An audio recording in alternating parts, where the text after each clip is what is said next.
I have to say, I feel like I've answered this question, this type of question, my entire career. And as newer photographers kind of come in, they ask the same question. And the question is something in the round of, hey, if you had to only choose this or that, what would you use? If you only had to choose one camera, one lens, what would you use? And the reason they're asking these questions is because they're limited on funds. They want to know what to buy, and they want to know that what they're going to buy is actually what they're going to use. Today, we're modifying a little bit. I'm going to show you guys my go-to setup for 90%, 95% of my portrait sessions that I do on location in natural light.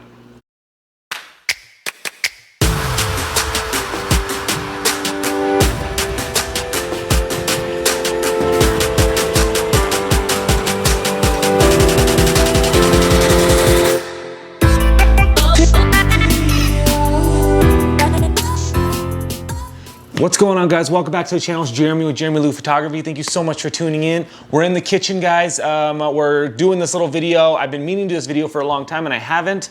So thanks for hanging out with me. If you guys are new, please consider subscribing. Video helps you anyway. Give it a thumbs up. Then click that bell for notifications. It'll tell you every time I come on. Also, a huge thank you to everybody. Recently I hit over 5K. I'm at like 5.1K now, and the channel's growing and you guys are commenting and things are happening, and I feel really good about my spending time talking to myself in front of a camera thing. So let's just kind of do this. I will put the description of everything in the link below. I am an Amazon affiliate, so if you guys do find those, it does help me out. Even just clicking on them helps me out as well. So guys, when I do portrait shoots, natural light shoots, now these are gonna be like my senior shoots, my family shoots, even newborn shoots, things that I do like outside in natural light, not in the studio. In fact, you can use these in the studio, but you need to have that natural light because I'm not using strobes or any type of artificial lighting. But this is kind of my go-to. I'm not gonna show you guys a holster. I have tons of videos on the holster that I use, but I wear like a hold fast holster, hold fast gear holster right here that kind of holds 2 cameras. I'm not showing you guys that because it's not really needed. It's an extra thing to have, but any type of strap to help you guys go will work. So I use the Canon R6 right now. It's a mirrorless camera. It's full frame. It's amazing. I have a vertical grip here for double batteries and positioning of how I hold the camera. This is my go-to, my workhorse. This camera is freaking amazing. It's about $2,500 when I bought it. It should be about the same right now by the time I post this video. And mirrorless is kind of the way to go. I've done a few videos on the R6 you guys can watch, but having a camera and a workhorse camera that will allow you to take a bunch of pictures is amazing. This also holds extra batteries so that I can shoot a longer time or do 2 or 3 portrait sessions before even thinking about changing my batteries. This camera also has something that I love, which is dual slots for your memory cards. So I shoot raw files to both at the same time. This is my go-to. That's the camera that I use. It's amazing, but any camera will work. This is not what that video is about. So we have 3 lenses that we're gonna focus on today. I use Sigma series lenses, guys, and this funny thing on the edge of my lenses you'll start to see, right, is by a company called Covered. I found them on Kickstarter. They have some cool things, some not cool things, basically it's a lens hood. It's a movable lens hood that we did a video on this as well. This is a movable lens hood that will block the light. I can cover part of the light, and it's dust resistant, water resistant. It's really, really cool. So the 3 lenses that I use here, I'm a Sigma fanboy. I think Sigma's doing amazing things. Once they start doing RF lenses, meaning lenses that will fit my R6, then life will be amazing. Right now I have to use an adapter for my EF lenses, which are just EF lenses, which are meant for a certain type of mount of camera. Now, I'm gonna go through these 3 lenses. These are my holy trinity, if you will. Not the holy trinity that we all know, but my holy trinity. These are what I use for every portrait session. I can find a way to use them, and I do use them frequently throughout. I'm gonna tell you guys the focal length of them, and then you can find something within your world. So if you're a Nikon shooter, a Canon shooter, a Sony shooter, any shooter like that, then you guys will be able to kind of modify and find your version of these. But no, this is for Canon, and I think this is for everything. So Sigma does make cameras, or does make mounts for all of them, right? So this is my 35. This is my #1 lens that I use, guys. This is a 35mm focal length on a full frame camera. This is a little bit wider than what our eye sees. Our eye sees 50mm. So basically, whatever you're looking at now, just think a little bit wider. That's what this is what everything sees. I use this lens for individual headshots, portraits. I use these for group shots. I use these to get a cinematic feel in my shots whether I'm shooting up or down. And I get these for my candid shots. This is my candid lens right here. So if I have people kissing, running, jumping, spinning their kid, tossing their kid in the air, this is what I go for. And it creates this kind of illusion-y feel because it is a little wider than what our eye sees. So it kind of gives us that little distortion. I am using this about 80% of my shoot. I freaking love the 35. This is a Sigma 35. It goes down to 1.4 aperture. Beautiful bokeh, blurry in the background. It's so beautiful. I don't know what I look like right there, but hopefully I look cool. The next one up is gonna be our Sigma again, 50 mil. Guys, this is our 50 mil lens. This right here is a 51.4.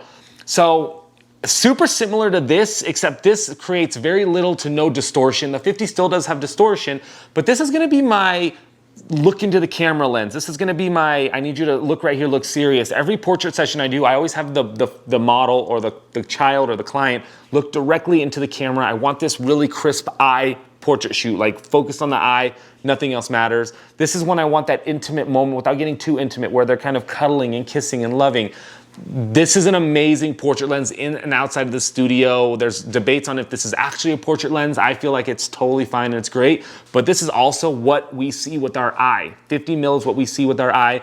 And this also makes it true to life. So if you want something to look realistic or natural or normal, you would shoot this at f1.4, 2.0, and you would just have this, and all of a sudden our brain goes, boom, that actually looks like something I would see. Beautiful lenses. So I would say I can do any portrait session with those two lenses, wide enough, close enough. If you did notice, I did not mention a 52 whatever. These are called prime lenses. I shoot prime, meaning that if I need to get closer or further, I can't zoom the lens. I have to move my booty and get up and back, and there's nothing wrong with that, but it's just better glass. The last lens that I use, guess what? We're still in Sigma, guys. One thing I will say is I've had these lenses years. Sigma has a 4-year warranty on them. I'm not a sponsor at all, but if they want to hook me up, I'm here. But basically, I've sold so many Sigma lenses to photographers. I came from Canon L lenses, which is like the high grade. You're paying the price for Canon. These things are amazing, even sharper, faster, nothing wrong. I think I had one issue with the Sigma 35. They got it back to me in 3 weeks, free everything. They just fixed it with my warranty. It was amazing. So I've had these for a while. They last a long time. And the last one is my Sigma 135. Guys, this thing is heavy. This thing is bulky, but it's amazing. So this is a 135 focal length, right? This is my longest lens that I have. If they made a 200, I'd be super happy. But this is also a 135 1.8 f-stop, meaning that when I back up and shoot on a couple and there's trees in the back, mountains in the back, it just gets blurry and beautiful and amazing, which is why I bought this lens. This is my stand away.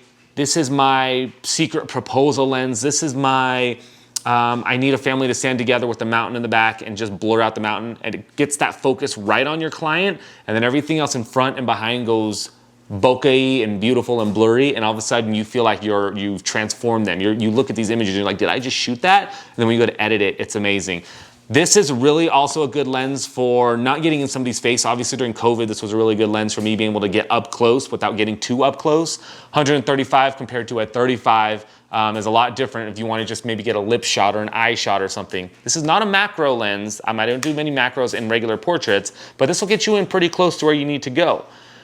I love this lens, but this is my trinity, guys. So I have the 35, the 50, and I'll also have the 135. And these three lenses I can use for any portrait session and get everything that I want. In fact, when you go to my portfolio, my Instagram, my Facebook, majority of the photos are these. I've done a whole series on all my lenses. I'm gonna do another series on how I use each lens and some examples for you guys as well. But comment below, I'd love to hear you guys' thoughts.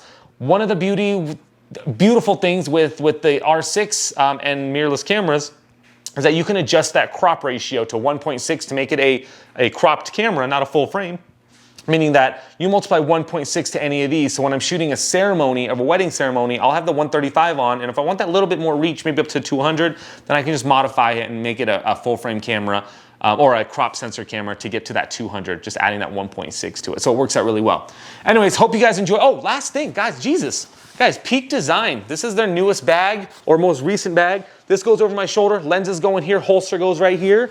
and this is what I carry. This is basically everything that I have for most portrait sessions that I do. Tomorrow is Friday, and then Saturday, and then Sunday I have portrait sessions every day. So this is what I'm gonna be taking with me. Goes in my large bag. This comes out with me to a shoot.